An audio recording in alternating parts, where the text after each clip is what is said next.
네, 안녕하세요. 박중사입니다. 네, 이번 시간은 2025년 5월 16일 금요일 장을 리뷰하고 다음 주 증시를 준비하는 시간 간략히 갖도록 하겠습니다. 네, 주말 사이에 제가 외부 일정이 많아가지고 조금 늦었습니다. 핵심 위주로 전달해 드리도록 하겠습니다. 자, 먼저 주말에 계속 이슈가 되고 있죠. 미국 신용등급 강등, 그에 대해서 내용을 이따가 순서대로 다루도록 하고요. 일단 먼저 금요일 개장 전 체크사항부터 순서대로 짚어보도록 하겠습니다. 금요일 야간 선물은 0.21% 상승 마감한 상태에서 금요일장이 출발했었고요. 0.34% 상승 출발 후에 연중 최저 진폭인 선물 2.0으로 변동성이 축소되며 0.3% 상승한 음봉 마감했습니다. 그리고 그날 밤 미국 옵션 만기를 거치며 금요일 야간 선물은 0.2% 상승 마감했습니다.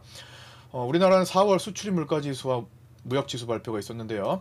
4월 수입 물가지수는 국제유가가 6.6% 하락한 여파로 3월보다 1.9% 더 하락해서 3개월 연속 하락세를 기록했습니다. 미국 5월 옵션 만기일이었죠. 기관들의 롱 포지션 우위로 결제까지 진행한 뒤에 무디스의 미국 신용등급 강등 발표가 있었습니다. 미국 4월 수출입 물가지수, 주택 착공, 건축 허가 건수 발표 있었는데요. 미국 수입 물가지수는 전월 마이너스 0.4%와 전망치 마이너스 0.4%보다 높은 0.1%로 발표되었습니다. 미국 4월 신규 주택 착공은 높은 모기지 금리와 건설 비용 부담과 수요 감소 등에 따라 시장 전망치인 137만 건을 하회한 136만 건으로 발표되었습니다. 5월 15일에서 16일까지 열렸던 제주 에이펙 회의가 끝났죠. 21개 에이펙 회원국들이 세계 무역기구를 중심으로 한 다자 무역체제 복원을 지지하는 등의 내용을 담은 제주 공동성명을 만장일치로 채택했습니다.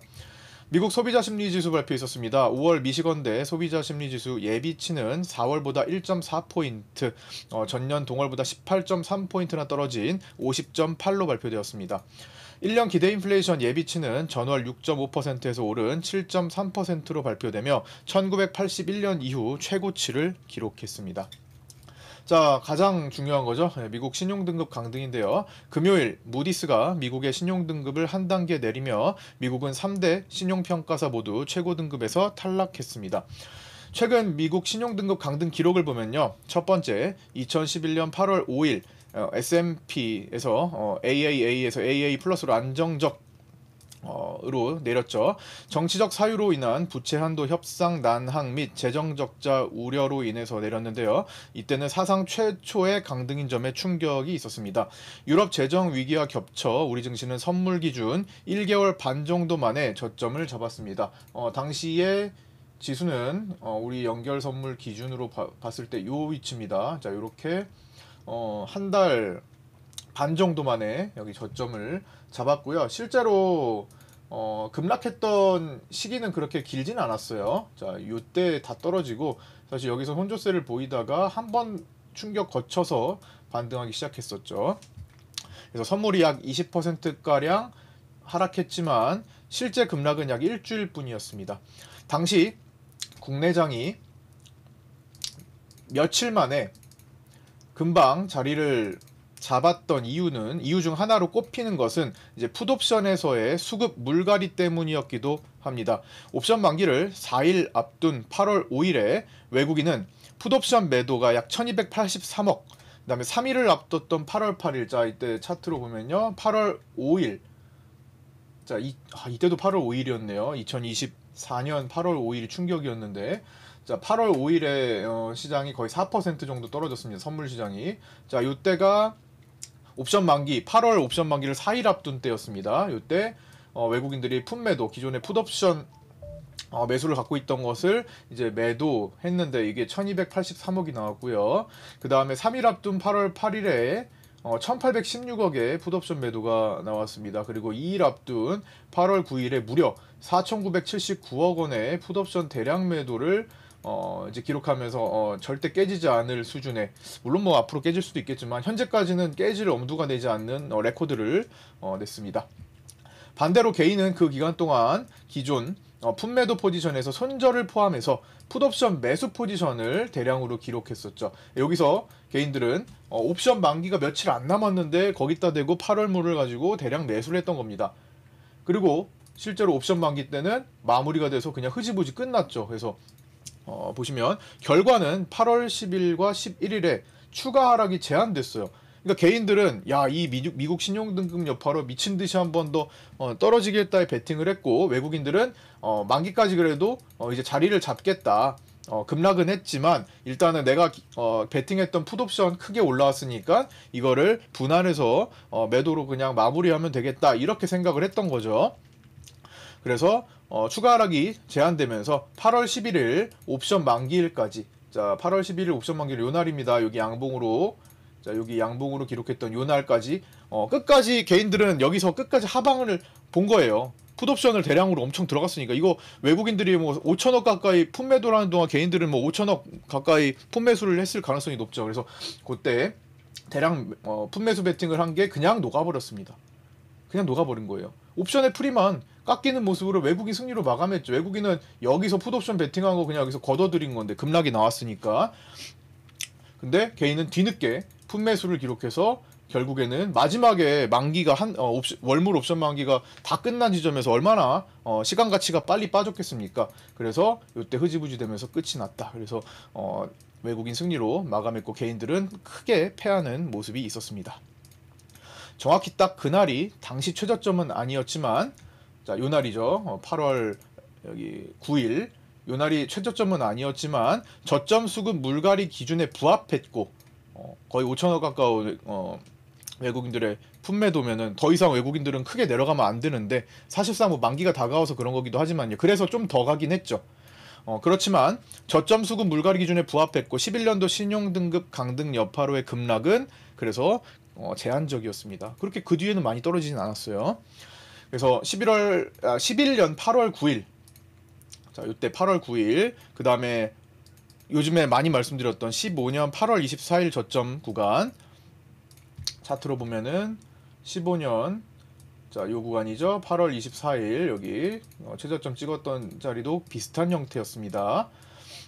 그 다음에 여기는 이제 선물에서 그렇게 나왔죠. 개인과 외국인들의 선물 수급 물갈이가 8월 24일에 대량으로 나왔던 거, 외국인들이 밑에서 선물을 대량으로 환매수 해가지고 들어 올렸고요. 그 다음에 20년 3월 19일 뭐 코로나 팬데믹 때문에 그랬던 거는 다들 이제 기억하시고 계실 거고, 그 당시가 여기였죠. 여기, 자 요 지점. 그 다음에 22년 9월 30일, 자 21년장 1년 하락장 보고 22년도 9월 30일 여기 찍을 때도 마찬가지로 풋옵션에서 이때도 2011년과 같이 풋옵션에서 수급 물갈이가 일어났습니다. 그래서 제가 이때 16년 영상을 찍었잖아요. 그래서 유튜브에 아직 처음 보시는 분들은 박중사 16년 검색하면, 박중사 16년 검색하면은 파란 화면으로 나오는 영상이 있습니다. 이제 그게 이걸 설명하는 내용이에요. 그거 체크하시면 좋겠고요. 자, 그래서 미국 그렇게 됐고, 우리 증시는, 자 미국은 뱅크 오브 아메리카와 JP 모건 등 금융주 중심으로 그 당시에 크게 하락했었습니다. 금융위기 이후 주가가 크게 회복한 상태. 자 미국 증시 사실 그냥 미국 증시로 놓고 안 봐도, 그냥 우리 거만 봐도 요때 금융위기 이후에 많이 회복한 연간 단위로 회복한 상태였기 때문에 과열에 따른 차익 욕구가 강했던 시기이기도 하죠. 자, 그 다음에 두 번째로, 그렇게 해서 세월이 흐른 뒤에 12년 뒤 2023년 8월 1일에 피치가 미국 신용등급을 한 단계 내립니다. AA 플러스 안정적으로 바꿔놓는데요. 이때도 정치적 사유로 인한 부채 한도 협상 난항 및 재정 적자 우려였습니다. 미국의 긴축과 겹쳐서 우리 증시는 계단식 하락을 보이며 약 3개월 만에 저점을 잡았습니다. 이거는 뭐 최근에서 크게 멀지 않은 뭐 근래 일이니까 아마 기억을 다 하실 거고요. 자, 요 당시였죠. 자, 요때입니다. 요때.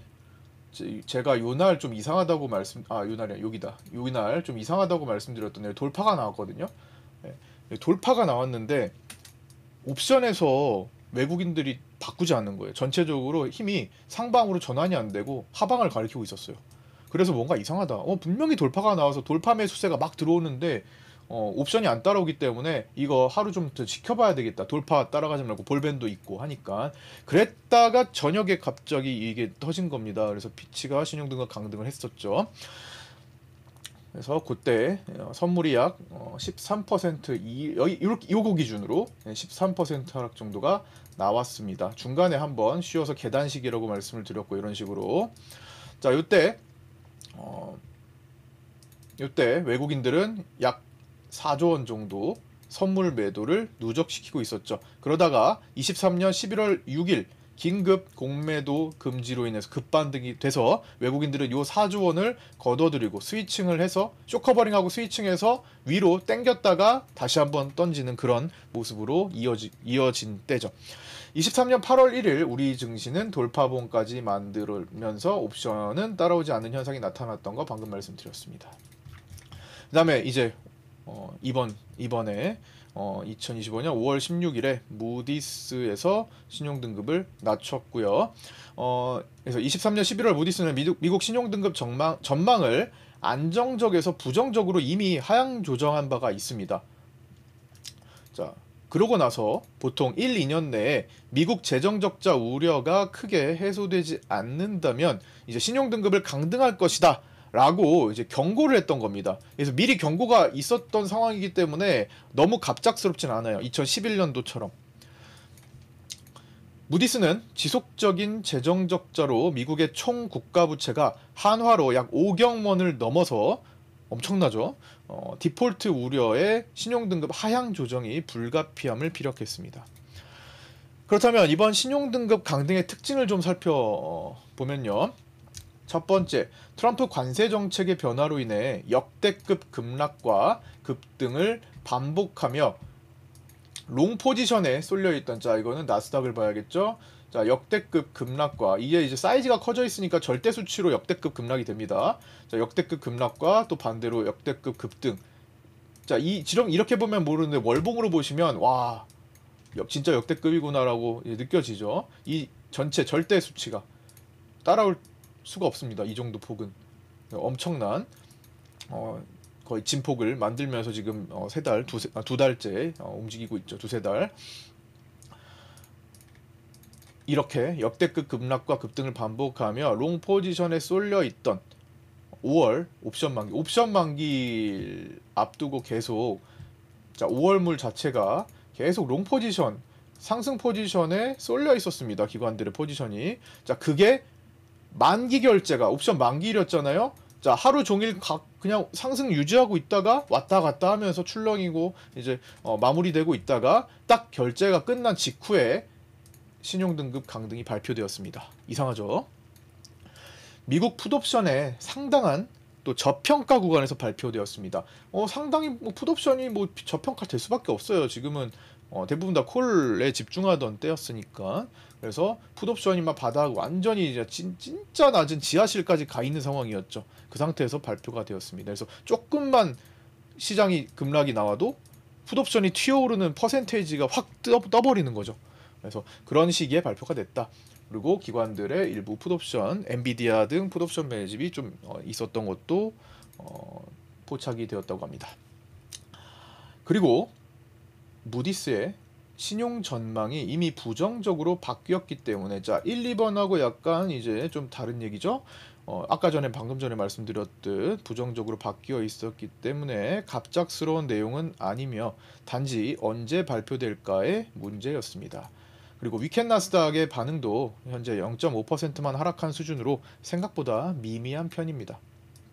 주말 반응은 크지 않다라는 겁니다. 물론 아직 해결해야 될 롱 포지션들이 많아서 그런 건지도 모르겠습니다.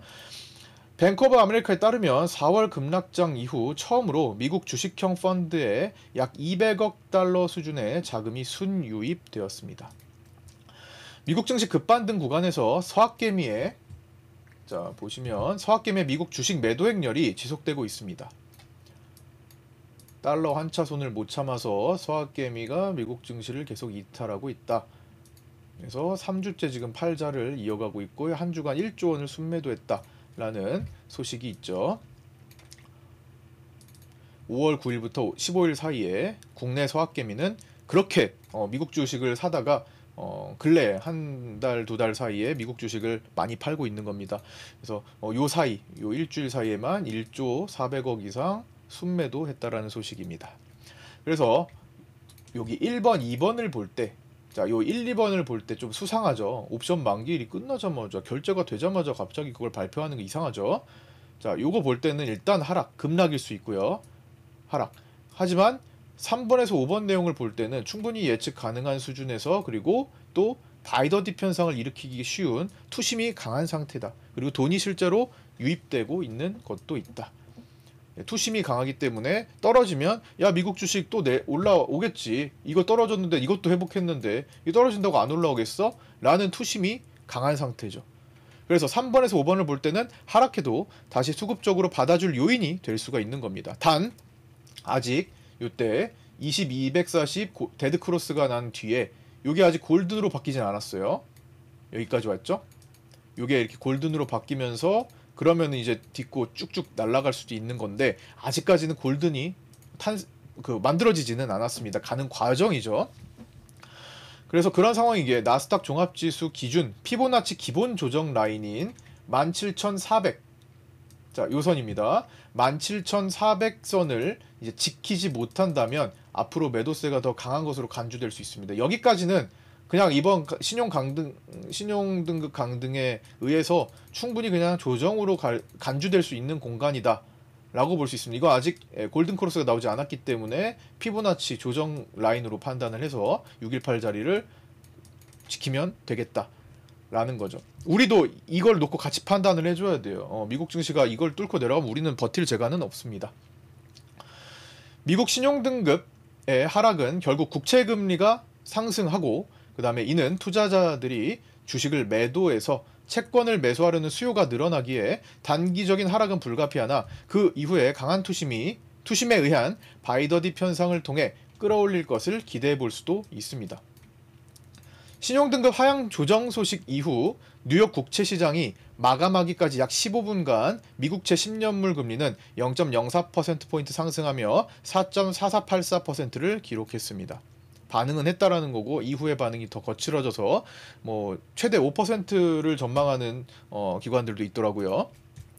그러나 국내 증시의 환경은요, 미국 증시보다 수급 기반이 분명히 약했습니다. 자, 이제 국내 증시로 넘어오면 미국은 지금 그래도 수급 기반은 된다라는 얘기를 한 거예요. 하지만 국내 증시는 미국 증시가 너무 많이 역대급으로 진짜 올라가니까, 레코드를 기록하고 있으니까 맨날 뭐 역대급 하니까 그걸 같이 올라왔습니다. 계속 거의 다 갭상승으로 올라왔죠, 미국 증시에 의해서.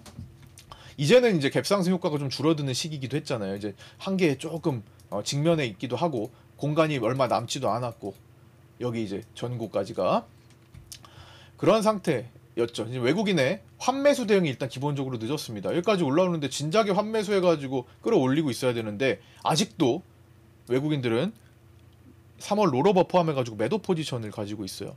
6월물만 가지고 보면은 이제 중립인데, 아직도 그래도 매도에 초점이 맞춰져 있는 겁니다. 환매수 대응이 늦었고, 현물도 많이 팔았었고요. 그 전에 한 달 정도 빼고, 그 다음에 여기 선물 기준 제대로 매수 스위칭을 이뤄내지 못했고, 그 다음 미니 옵션과 그 다음 저번에 미니 콜 옵션으로 해지했던 거 있죠, 만기 때. 그 다음에 위클리 옵션 등을 통한 단기적 해지만으로 시간을 벌고 있었다라는 거죠. 따라서 미국 증시가 얼마나 빠르게 다시 돌아서느냐에 달려 있지만, 생각보다 단기 충격이 길어진다면, 아까 전에 그 나스닥 종합지수가 17,400을 못 지키는 정도까지 깊어진다면, 충격이 깊어진다면 외국인들이 다시 매도 포지션을 강화시키려 들 수 있음을 경계해야 됩니다. 아직 스위칭을 끝내지 않았기 때문에 다시 가던 길을 가도 괜찮다. 그게 지금 예를 들어서 서울에서 부산까지 가는데 자, 이미 절반을 넘어섰다면은 그냥 부산까지 가는 게 더 유리해요. 내가 서울에서 부산까지 가는데 집에 가스불을 그냥 올려놓고 나온 것 같아, 안 끄고 나온 것 같아, 고민이 되네. 근데 그냥 가던 길 가고 여기 있는 사람을 시켜가지고 끌지, 아니면 내가 그냥 돌아가는 게 빠를지 결정을 하는 거죠. 반 이상 안 넘어갔다라는 겁니다. 여기가 매도 포지션, 여기가 매수 포지션이라면 아직 반을 안 넘어갔다라는 거죠. 중립. 그렇기 때문에 그냥 다시 갔던 길을 빨리 돌아가는 게 유리할 수도 있어요. 가스불이라서 조금 예시가 좀 이상한데, 자 여기서부터 여기까지 가는데 화장실이 급해. 막 그러니까 이게 서울에서 부산이라고 하지 말고 여기서 A부터 B까지 가는데 화장실이 급해. 중간까지 왔어요. 중간 좀 덜 왔어. 그러면 화장실이 여기와 두 개가 있어. 그러면 돌아가는 게 유리할 수 있다라는 거죠. 넘어가면 가는 게 유리하고. 그래서 아직은 외국인들이 매수로 돌리지 않아서 급하지가 않습니다. 오히려 하던 걸 더 하려고 할 수도 있어요. 어차피 현물도 많이 팔아놨겠다. 삼성전자 엄청나게 많이 팔아서 지금 50%도 안 되잖아요. 이런 상황에서 과연 외국인들이 어떤 선택을 할지 잘 지켜봐야겠죠. 현재 우리나라에 들어와 있는 외국인들은 23년 8월 피치가 미국 신용등급을 강등하고 국내 매크로 환경이 악화되기 시작할 때부터 선물 매도 포지션을 자주 시도했으나 여러 차례 실패했었죠. 공매도 긴급금지, 밸류업 프로그램, 그다음 삼성전자 자사주 매입, 그다음에 미국 트럼프의 관세 90일 유예 등으로 계속 실패했었죠. 그래서 아직은 3천억대의 수익을 크게 만들었던 24년 8월 5일에 급락했던 때 있죠. 그때 8월 옵션물을 제외하고는 제대로 된 수익을 만들지 못했습니다. 특히나 지금은 올해 들어서는 다 손실로 끌려다니고 있죠. 메인인 선물에서. 자, 그리고 선물 기준 이제 기술적으로 보면은 올라온 것에 대해서는 역으로 지지 라인을 체크하며 기준을 잡을 필요가 있습니다. 첫 번째, 단기에 강한 상승 추세 빗각. 자, 요거. 자, 여기 지금 강하게 추세 치고 올라오는 요 빗각이 깨지는지부터 체크. 근데 아마 월요일 시가부터 깨지 않을까 생각은 해요. 그래서 요거 깨고 바로 들어 올리면 되는데, 그러지 못하면 얘는 저항대가 됩니다. 그래서 단기 상승 빗각 요 라인을 체크를 할 겁니다. 자, 일단 요거 깨고 시작해서 못 올린다 하면은 이제 그 다음 거 보기 시작해야겠죠. 5월 9일과 12일 사이에 만들어진 갭, 이거 되게 중요한 갭이거든요. 이겁니다. 요 갭은 지키면 그냥 강세예요. 이거 여기까지든 요 위에든 이거 지키면 그냥 강세장으로 전 이미 임계점 돌파했잖아요. 우리가 체크하던 거 다 돌파했으니까 공간 열리고 위로 열려가지고 뚜껑 열린 거예요. 그래서 윗방향이 더 유리했던 거죠. 항상 우리 단계적으로 여기 넘어가면 이제 위 보자 이렇게 했던 거니까 넘어갔잖아요. 공간 열고 있는데 다시 그 자리를 지킨다? 돌파됐던 자리 지키는구나. 여전히 가던 길 가는 겁니다. 그래서 여기 체크하는지 해봐야 되겠고, 여기 이탈하면 그 다음엔 337 자리까지 봐야 되겠다. 여기. 자, 그 다음 마지막으로 이 신용등급 강등 여파는 여기서 최종적으로 판단을 해야 됩니다. 여기가 이제 미국 17,400 나스닥 종합지수 17,400과 겹칠 것 같은데요. 4월 22일과 23일에 만들어진 갭을 커버하는지. 자, 이젠 여기 갭입니다. 자, 여기 갭은 여기랑 다 겹치는 상당히 중요한 자리죠. 50% 반등 자리고 구름대 라인 겹치는 자리까지 다 모여 있습니다. 상승폭에 여기가 대략 이제 선물 6월물로 329에서 330 정도고요. 상승폭의 절반가량 하락을 내주는 정도입니다. 자, 여기서 절반가량을 내주는 정도예요. 즉 329 부근의 자리를 최종적으로 지킨다면 아직 4월 트럼프의 관세정책 변화로 인해서 출현했던 반등의 힘이 더 강한 것으로 간주될 수 있습니다. 저 정도 조정은 신용등급 강등으로 갈 수 있다 이거죠. 근데 거기를 깨기 시작하면은 야, 이거 좀 심각해지는 데가 될 수 있다라는 겁니다.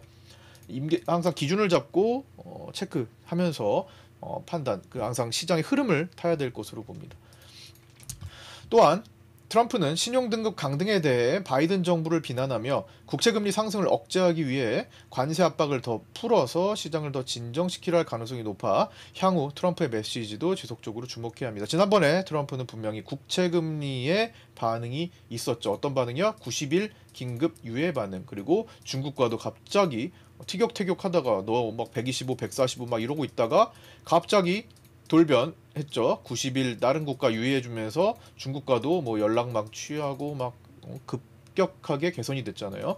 이런 분위기가 그때 당시에 국채 금리와 국채가 움직였기 때문에, 채권이 움직였기 때문이다 라고 지금 보는 시선이 당시에 있었죠. 트럼프 쪽은 부인을 했지만. 자, 이제 국내 증시 장중 체크 사항 보겠습니다. 이건 금요일장이고요. 파생반에 제가 장전에 8시 41분에 늘 올려드리고 있는 주요 라인 중에서 그날은 1차 저항이 351.8 잡아드렸는데 거기에 근접하면서 매수세가 줄어들었습니다. 두 번이나. 고점은 351.6이었고요. 자, 여기 근접하면서 당일 고점은 351.6이었습니다. 매도세가 나오면서 하루 종일 진폭을 2.0으로 낮춘 저진폭 횡보로 마감했습니다. 오전에 1.9 진폭, 이거보다 조금 더 늘어날 것 같은데 사실 0.1밖에 안 늘어나서 당황했습니다. 이거 더 늘어나야 돼 원래. 근데 여기 저항대가 만만치 않았습니다. 지금 우리 증시는 아직 수급도 제대로 정돈이 안 됐는데 뭐 어디까지 가나. 지금 353, 354에서 3일 막혔죠. 예, 고점이 3일 동안 계속 낮아진 건 아니지만 고점 못 뚫었습니다. 그런 상태에서 최대한 지금 제한되어 있었던 날이었죠. 그래서 사실은 352 정도는 갈만했는데 덜 가더라고요. 그래서 그날은 상당히 제한적인 날이었죠. 수렴 끝 발산. 자, 수렴 끝 발산. 자, 다시 수렴 끝 발산. 그 다음에 거래량이 축소되다가 거래량이 증가하는 것. 이런 것들이 반복된다라는 점을 고려할 때 최저 진폭 다음에 진폭이 확대되는 장으로 돌변하기가 쉽습니다. 최근 미국에서 인플레이션 감축법의 보조금 혜택 축소 움직임이 감지되자 성장성이 중국에 밀리고 수급이 크게 꼬여있는 2차, 계속 바닥에서 조금 들어올릴 때도 개인들이 계속 사들이기만 하니까 안 파니까 이 수급이 꼬여있는 2차 전지 섹터가 상대적으로 약세를 보이면서 많이 약세 보였죠. 사실 코스닥이 코스피에 비해 현저하게 약한 모습을 보였습니다. 코스닥 차트를 보면은 상대적으로 그날 많이 약했죠. 자, 보시면 1.1%대밖에 떨어지지 않았는데 코스피는 이제 올라왔기 때문에 상대적으로 많이 약했습니다. 2차 전지 탑10 지수는 신저점을 기록하기도 했습니다. 보시면 2차 전지 탑10 지수, 이때가 에코프로 BM이 최고점 난리 났을 때, 그 이후로 지금 얼마예요? 거의 2년 가까이, 1년 10개월 동안 하락을 거듭하면서 신저점까지 나온 겁니다. LG 에너지 솔루션도 신저점 나왔죠. 포스코 퓨처엠은 뭐 요즘까지 겹치면서 지금 계속 저점, 에코프로 BM, 에코프로도 계속 저점을 향하고 있죠. 월요일 위클리 옵션 포지션은 이제 하루 앞두고 외국인은 상방 포지션을 구축하고 있습니다. 그 다음에 개인은 양매수 균형을 만들고 있고요. 금융투자는 양매도로 마감했으나 금요일 미국 신용등급 강등이라는 변수가 나오면서 월요일 포지션이 평소보다 더 큰 거래가 발생하면서 빠르게 변화할 수가 있기 때문에 장 초반 개인들의 위클리 옵션 수급을 우선적으로 평소보다 더 집중해서 파악해야 합니다. 요거는 저와 라이브 방송 실시간으로 같이 함께 풀어가면 좋을 것 같습니다. 그래서 시간 되시는 분들은, 저는 매일마다 우리장 시간에 라이브 방송, 실시간 방송을 오픈해서 하고 있기 때문에 시간 되시는 분들은 아직 이제 처음 구독하셔서 잘 모르신다면 같이 라이브 방송에 합류하셔서 함께 체크하셨으면 좋겠고요. 그 다음에 구독자 전용 텔레그램 방과 구독자 전용 네이버 카페 운영하고 있습니다. 그래서 요 영상의 댓글 보시면 신청 방식이 나와 있거든요. 그래서 방식 보시고 그대로 신청하셔서 초대받고 합류하셔서 같이 공부하고 체크하셨으면 좋겠습니다. 간간히 터지는 급락장은 월요일 위클리 옵션 만기일에 주로 많이 발생했습니다. 물론 다 그런 건 아니지만 자, 이때는 이게 월무라고 겹쳐서 사실 위클리가 699배가 조금 명확하지 않아서 조금 애매한데요. 일단은 이때 기억을 되새기면 월물 옵션인가 위클리에서 699배가 발생했거든요. 그냥 여기 일단 이렇게만 적어둘게요. 23년 11월 6일 위클리 콜 옵션이 최대 666배가 나왔던 것도 월요일 옵션이었고요. 이때 공매도 긴급금지 때였죠. 0.01짜리가 6.66에 결제되면서 666배가 나왔고요.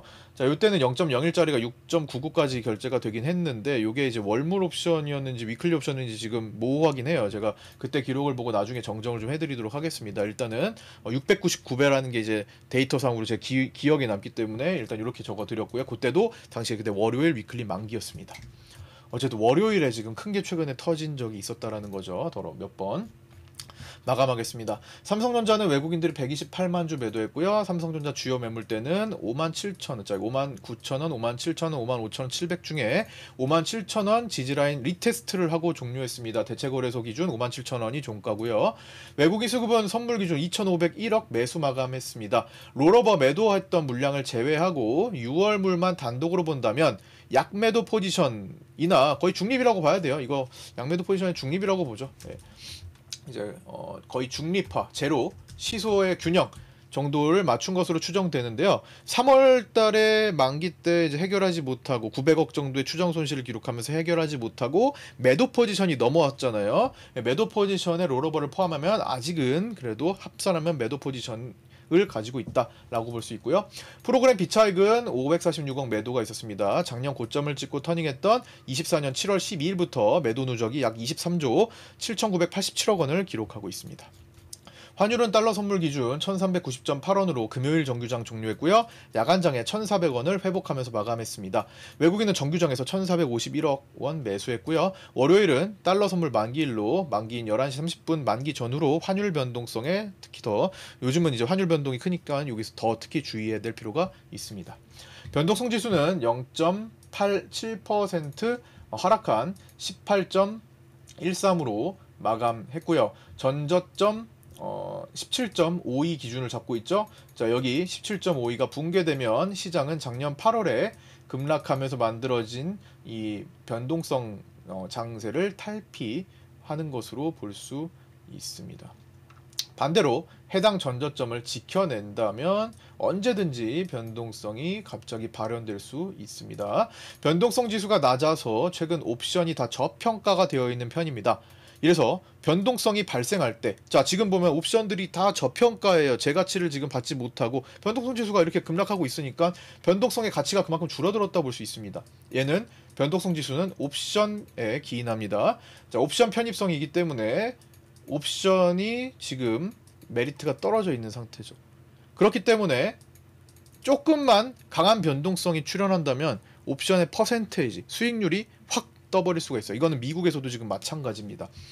그래서 변동성이 발생할 때 지금처럼 이런 미국 신용등급 강등학 이슈로 갑자기 풋옵션 쪽으로 수급이 몰려버려서 이거를 펌핑이 나온다면은 상품 메리트가 높아져서 시장 참여자들의 거래량도 늘어날 거고요. 최근에 붙고 있기도 하지만 더 늘어날 거고, 현재는 풋옵션이 이제 가격 메리트가 높은 상태이기 때문에 더 몰려버릴 수가 있다라는 겁니다. 그래서 뭐 같은 하락에 100% 갈 거 150% 가고 이런 현상들이 발생한다라는 겁니다. 그래서 이런 시기에 목요일 위클리, 최근 목요일 위클리 옵션 만기일에 어떻게 됐어요? 풋옵션에서 최대 20배가 탄생했었죠. 원래는 20배까지 갈 만한 그런 움직임이 아니었는데도 불구하고 그 정도까지 변동 안 나왔어요. 근데 옵션에서 20배가 튀었던 겁니다. 지금은 튀기가 쉽다라는 거죠.